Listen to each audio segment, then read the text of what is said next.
Hey, good morning, guys. This here is the Bearded Knife Guy. I just want to say thank you for watching. Today we're in the shop. We're going to be working on cleaning up that vintage Ward's 3-blade stockman that we picked up a couple days ago at the flea market there in Dothan.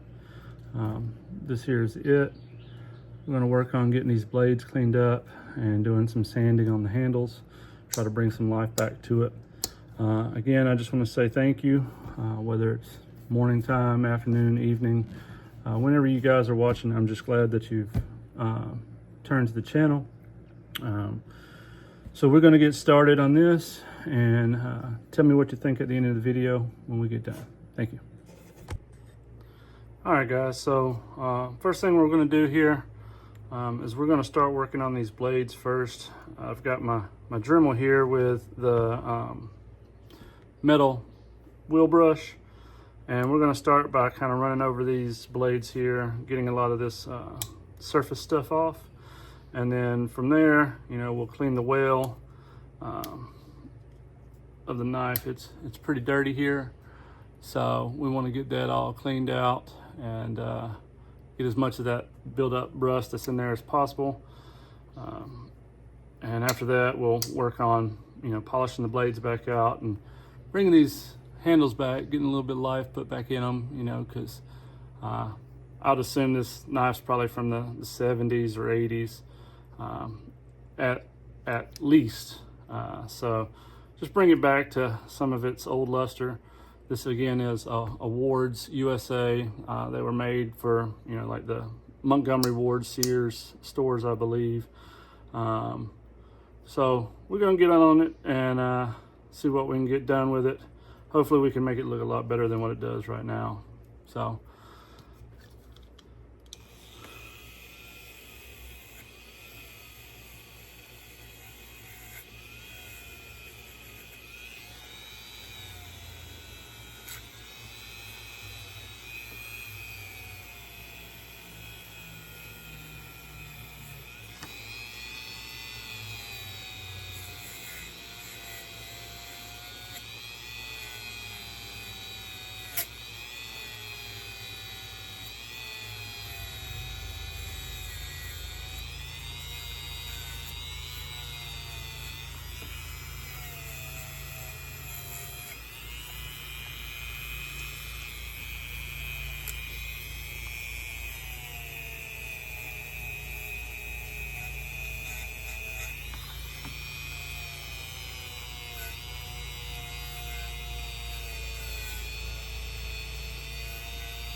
and remember, guys, when you're working with the Dremel, even with the wire brush, I don't run it at a real high level just because it does heat up. I try not to put as much heat on the blade as possible. So I try to keep it lower. You know, we're just trying to get off some of that surface rust or some of the little bit of buildup that's on them. And when you're working with knives like this, you know, especially if it's a, you know, plastic or something other than, you know, bone or metal, you got to be careful with this brush because it will dig into some of this, and you don't want to damage the handles while working on the blades.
All right, guys, so we've knocked a lot of the debris and buildup that was on the blades off.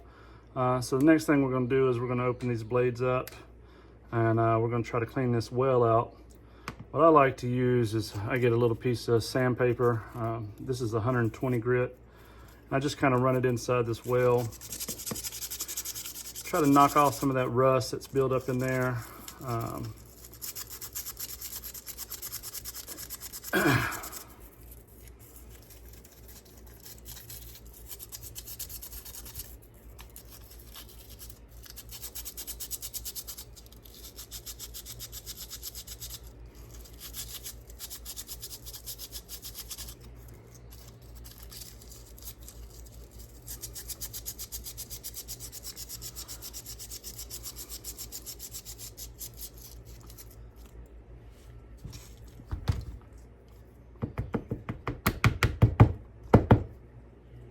You can see it's already starting to get a good bit of that out. Also, we'll take, I've got these little screwdrivers here. I'll come across, and sometimes use that to break some of that stuff loose. Sometimes, there might be buildup from, whatever's been in someone's pocket that was carrying it, or, if they've been sitting around in dark rooms and barns and things like that all the time. They're likely to have a lot of buildup and stuff in them. Especially you've got older knives that are at least 30 or 40 years old. Spray a little bit of this in it. This is break free. It's mil spec. It's clean, lube, and protect. Some people use rim oil. There's a lot of different products you can use. I like this. It foams up and it seems to work pretty well. And it helps me break loose some of that rust and stuff in there. And then again, I just go back with my screwdriver, dig some of that stuff out.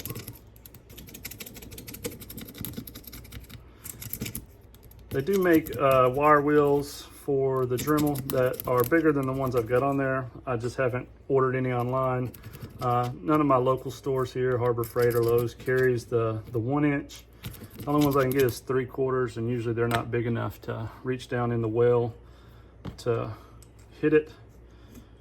So I've got to give me some of those, but we'll just have to make do for right now with what we got.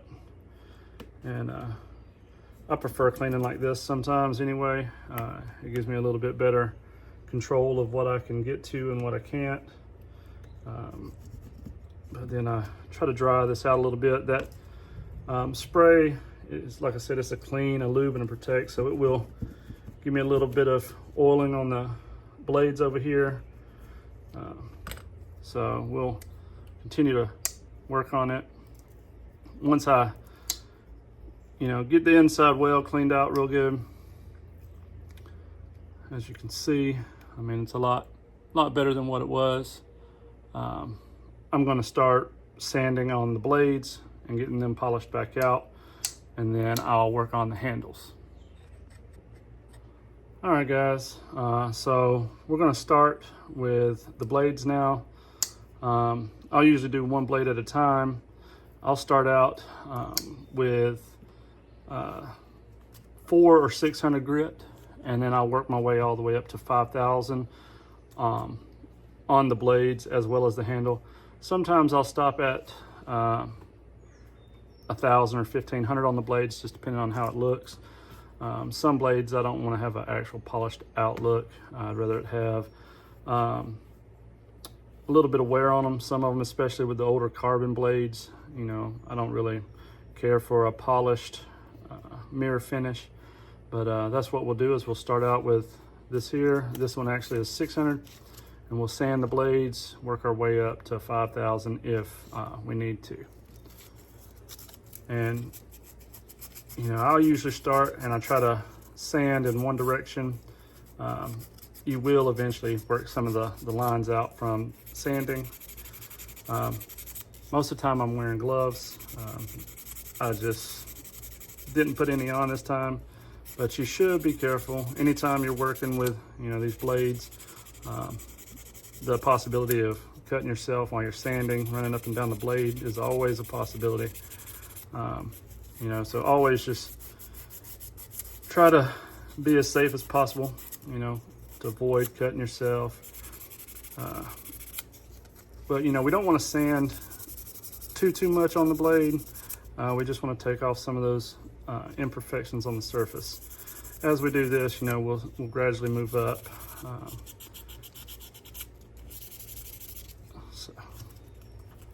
And then this one here, this will be the 800. I'll go 6, 8, 1,000, 1,200, 1,500, 2,000, 3,000, 5,000. But again, we might stop before 5,000, just depending on how the blade looks after a little bit. And guys, I mean, some people, you know, will take it to the belt sander, you know, or they'll use equipment to polish a lot of this stuff out. I prefer a lot of times to do the blades and the handles by hand. That is my preference. You know, not everybody does things the same way. But for me, you know, I like to do a certain way for the outcome that I like. You know, anybody that's doing cleaning or restoration on their knives, you know, they're welcome to do however they like. But again, I like to do it by hand. I feel like I can control it more. And, you know, we're not going to sit here and sand on the blades for, you know, 30 or 45 minutes. You know, we're just going to go through, smooth out a lot of those imperfections. Then we move on up to, this is a 1200. And and when you're working, guys, sometimes you might need to, you know, put it down on the edge, brace it, things like that, just to make it to where you're not bending the blade or anything like that. You don't want to put too much pressure on the blade, holding it in the air, with the possibility of, you know, bending the blade, or if there might be a weak point in it already, you damage the blade or the handle and things like that. You know, that's definitely not what we want. So sometimes when you're sanding, you might have to brace it, you know, on the table or on something else. But even now, that's at 1200. I mean, you can already see the difference in the blade from when we started.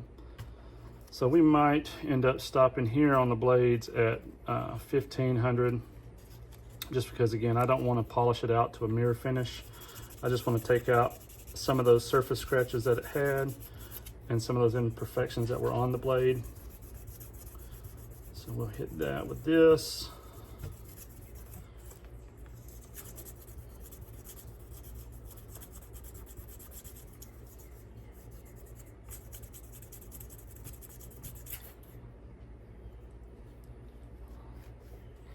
And that's with 1500 grit.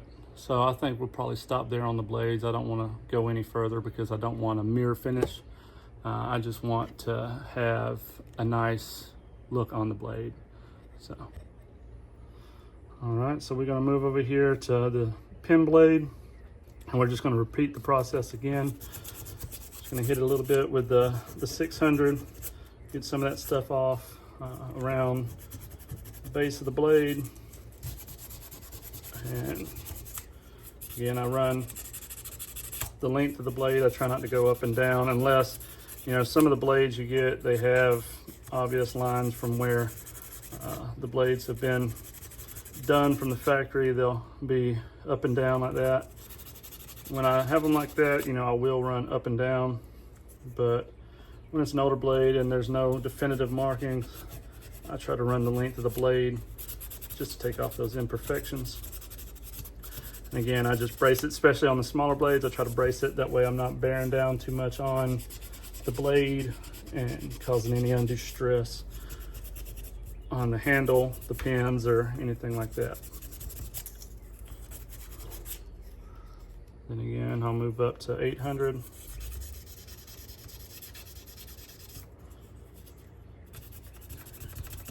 And again, guys, you know, it's your preference.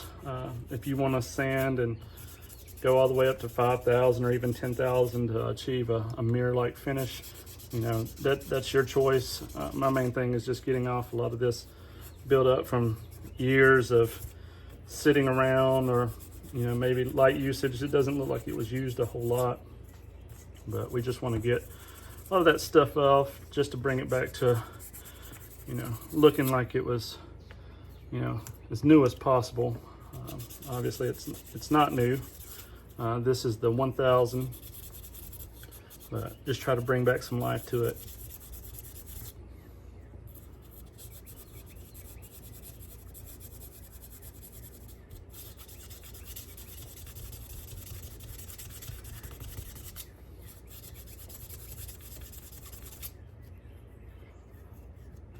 And then we'll move up to 1200.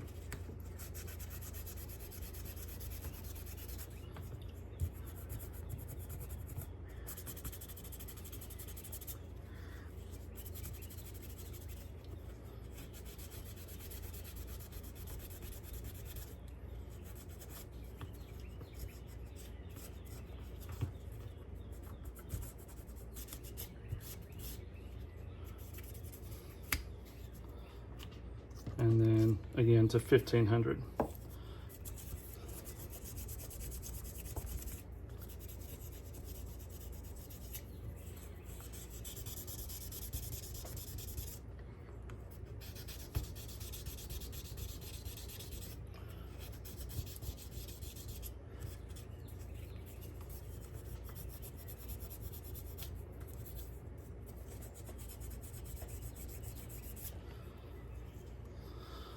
And then I'll wipe it down and move on to the next blade. That is the outcome on the pin blade. Now once I'm done with all the blades, and once I get done with the handle, I'll oil everything, and I have some conditioner and stuff I'll put on there after sanding, kind of help with some moisture on it. Obviously we want to keep it from rusting and things like that, so it probably hasn't been oiled in a long time, if ever. And so we'll go ahead and get that spay blade.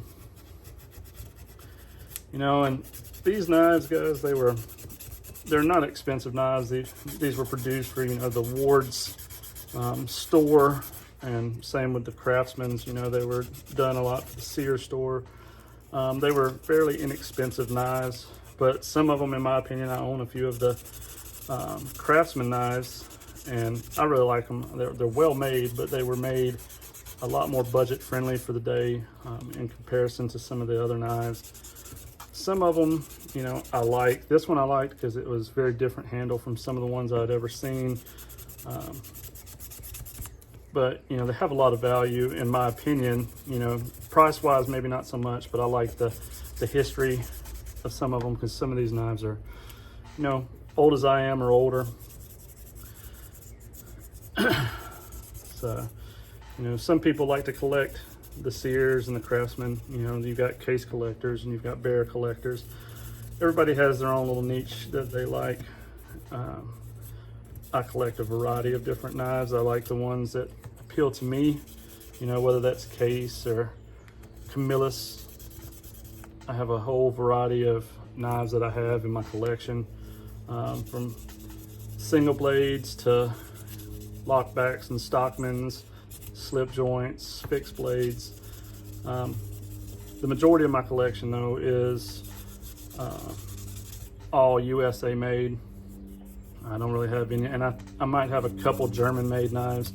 Now in my everyday carry collection, I do have some more modern Chinese made knives like Sadie and Kubi and Bestech, some of the things like that.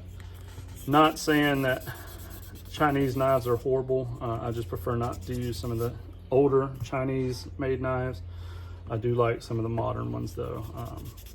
There are some nice knives made by some of these companies now, like Sadie and Kubi, Kaiser. But I usually cycle those around in my everyday carry.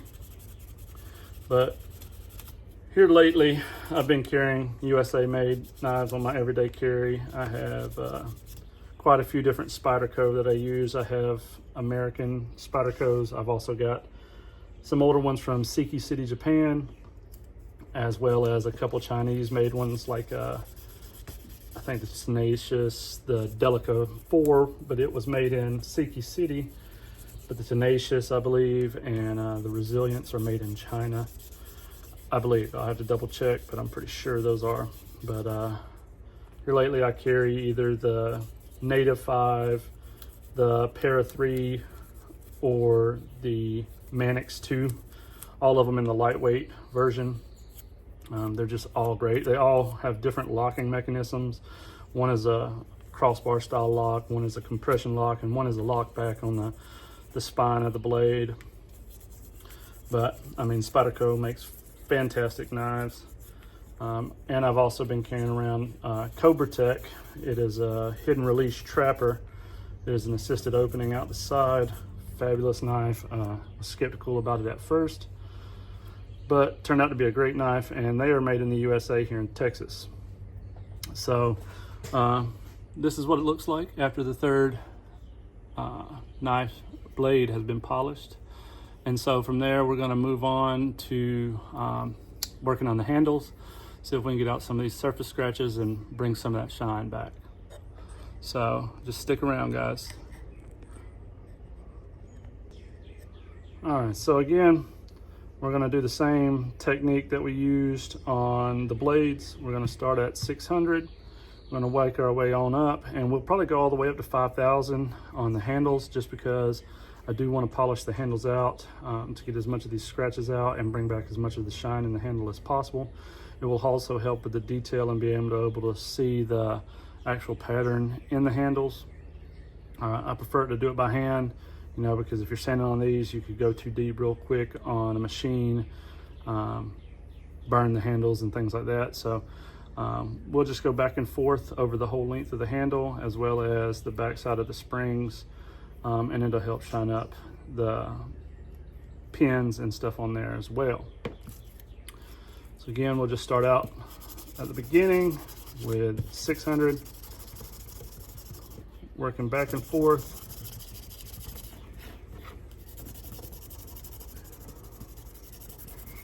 And it doesn't take a whole long time with each grit. You just go basically until you don't really feel a whole lot of resistance anymore. And that's what I do, is I don't want to over sand and take off, you know, a ton of the handle material. I just sand it till I don't feel a lot of resistance anymore. And then I'll usually move up to the next grit. But it'll also help with the springs and this brass liners in the back. Get some of that build up and age off of them.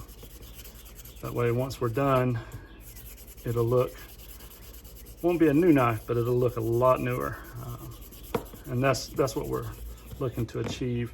A lot of these knives that I get in, if I don't add them to my collection, I do sell a lot of them on eBay. And you know, my eBay is the Bearded Knife Guy. So any knives that you see on here, if you're interested in them for sale, you're welcome to reach out to me either on here or on eBay at the Bearded Knife Guy.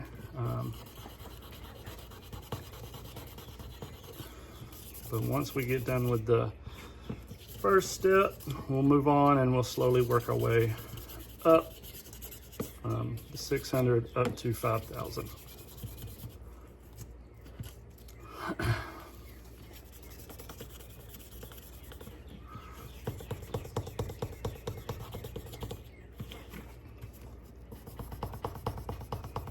Again, guys, I recommend using gloves, even for this part, just because there is a lot of buildup and your hands turn black or gray. So I just recommend that y'all do that. Wear some gloves. It helps protect from everything. And as we move up, I will be able to get some of this off. You'll be able to see as the pins and the blade or the handle, excuse me, starts to shine up. It's just taking off all that old stuff, removing a lot of those scratches and blemishes that are on it that's built up over the years.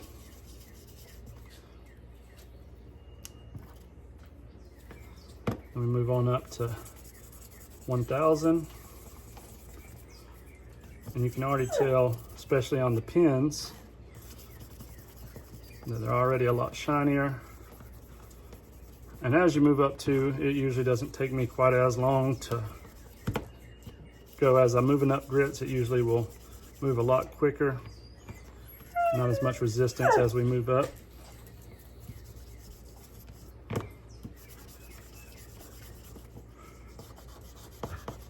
But even when I'm working on the handles, guys, I try to always sand in the same direction. You don't want to have multi-directional lines. It could cause some uneven looks or even an undesired look or damaged look in scales, especially some of these that have been manufactured to look a certain way. Some of them, you know, are vinyl. When you get into some of the older knives, scout knives and things like that, especially with Imperial, they were real big on a lot of the vinyl wrapped knives. And then we just keep on going on, moving on up to 12.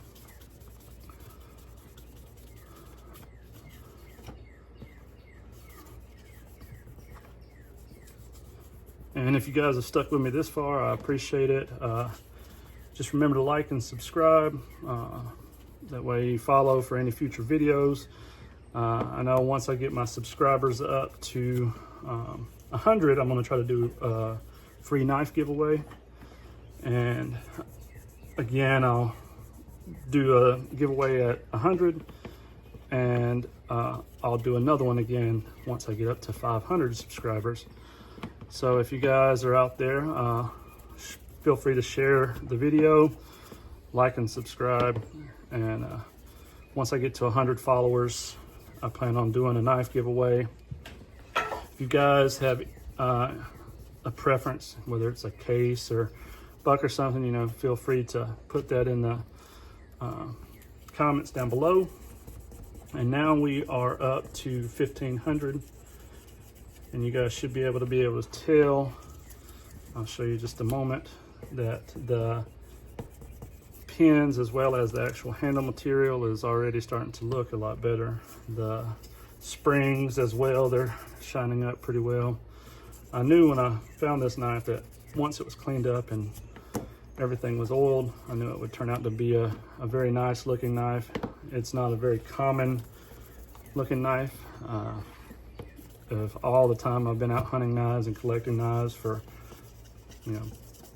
30 years, I haven't had the opportunity to run across one that looks like this. So this one I may sell, but depending on how it turns out, I might have to add it to my collection. But at 1500, it's already turned out to look really well. But now we're going to move up to 2000. And this is to get that mirror finish on the handles. So we hit that with the 2000.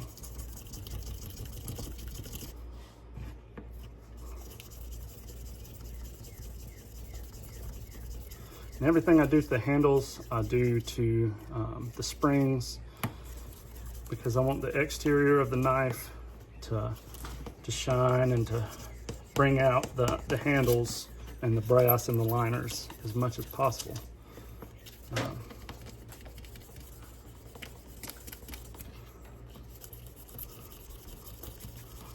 Like I said, guys, it doesn't take as long usually as I start to get up to the higher grit. It's not so much sanding anymore, it becomes more polishing. This is 3000 grit. And you can already kind of tell on the pins that it's starting to bring out more of a mirror type finish on the pins.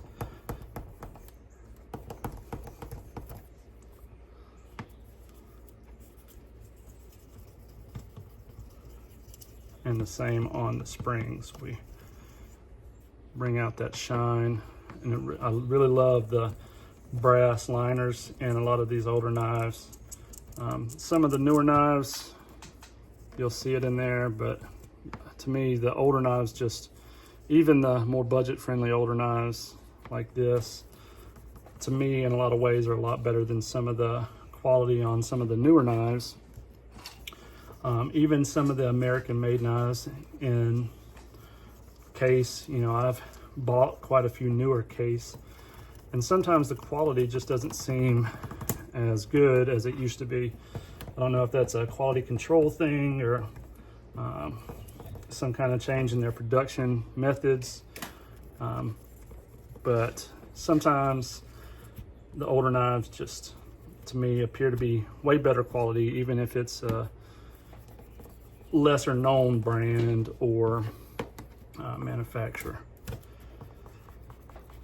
So now we'll move on to the 5000, which will be where we'll stop as far as sanding, and then we'll add some oil and some conditioner to the handles. And then once we do that, we'll go back and look at the final result and see what you guys think of how the knife turned out. And if this is anything that you'd be interested in purchasing, you know, again, feel free to comment in the comments below, or visit my eBay store at The Bearded Knife Guy. I have multiple knives up there right now. All of them are vintage USA. I think there's some Bear up there, maybe some, there might be some Imperial or Camillus, but everything that I put up on eBay for the most part is vintage. I haven't really posted any modern knives up there yet. That might be something I do in the future, but as of right now, it's all vintage American, whether it's old timers and shrades and things like that. If you guys look there, so you can already see how much improvement has been done on the handle. And then from there, I use Cleansol Field and Range. Again, that's a preference of mine. There's other ones I use. There's a few different brands I like to use and buy. This is what I have closest to me. So I'll take and I'll put some on the handle a little bit, just let it go in there, and I'll just kind of rub it in and let it sit there for a minute. After all the sanding on it, just want to add a little bit of moisture back to the scales, and you can see the shine just come out in the handles from just that little bit of oil. We'll let it sit for a second there, and then we'll come back and we'll wipe it down. All right, guys, so it's been sitting a couple minutes. I'm just going to take a microfiber cloth, wipe down any excess on there.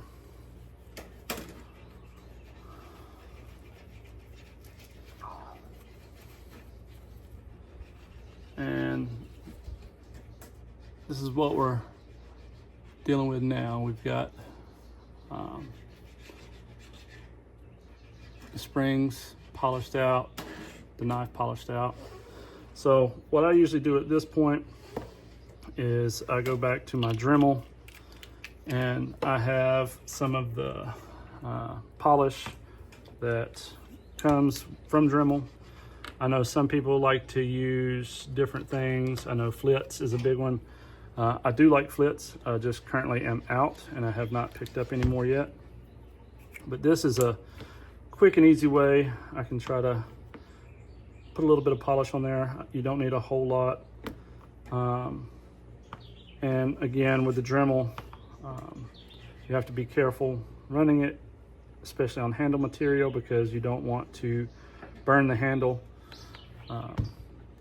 So when I'm working with the Dremel, I always try to keep it on a low speed. You're just trying to run it a little bit, spread that polish out.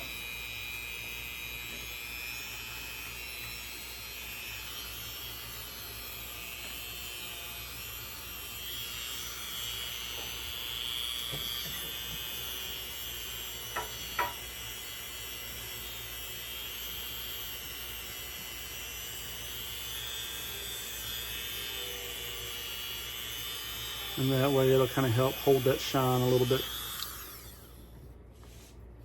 And then once we're done doing that, we just come back with our microfiber, wipe it down.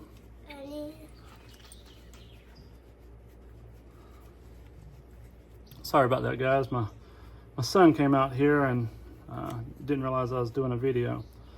But that's what the outcome is once we polished it, got it cleaned up.